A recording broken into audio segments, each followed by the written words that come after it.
જામનગર જિલ્લાના કાલાવડ તાલુકામાં પરપ્રાંતીય શ્રમિક પરિવારની સગીરાની છેડતીનો ગંભીર બનાવ સામે આવ્યો. આ મામલે કાલાવડ ગ્રામ્ય પોલીસે આરોપી સામે પોક્સો એક્ટ તેમજ એટ્રોસિટી એક્ટની વિવિધ કલમો હેઠળ ગુનો નોંધીને તપાસ શરૂ કરી છે. માહિતી પ્રમાણે કાલાવડ તાલુકાના કોઠા ભાડુકીયા ગામે સરદારનગર સીમ વિસ્તારમાં રહેતા હેમંતભાઈ પટેલ નામના આરોપીએ પરપ્રાંતીય પરિવારની સગીરાને બળજબરીથી હાથ પકડી અડપલા કર્યા હતા. ઉપરાંત તેણે સગીરાને જાતિ આધારિત અપમાનજનક શબ્દો કહ્યા હોવાનો પણ આરોપ છે. આ ઘટનાથી ભયભીત બનેલી સગીરાએ આખરે સમગ્ર બનાવની જાણ પોતાના પરિવારજનોને કરી હતી અને ત્યારબાદ મામલો કાલાવડ ગ્રામ્ય પોલીસ મથકે પહોંચતા ભોગ બનનાર સગીરાના ભાઈની ફરિયાદને આધારે પોલીસે આરોપી વિરુદ્ધ ગુનો નોંધ્યો છે.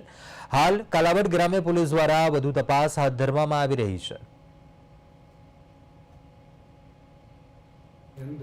ગતરોજ મજૂર કામ કરતી 17 વર્ષની દીકરી ઉપર ત્યાંના ખેતર માલિક છે હેમંતભાઈ છગનભાઈ પટેલ નાઓ દ્વારા એકલતાનો લાભ લઈ અને તેના છાતીના ભાગે હાથ નાખી અને હડપલા કર્યાને અને છેડતી કર્યાની હકીકત પોલીસ સ્ટેશન જણાવતા તેમના ભાઈ દ્વારા પોલીસ સ્ટેશન આવી ફરિયાદ લખવામાં આવેલ અને ફરિયાદના વિગત જોતા દીકરી છે એ એસટી સમુદાયની હોય એટ્રોસિટી એક્ટ સાથે પોક્સો એક્ટનો ગુનો દાખલ કરવામાં આવેલ છે.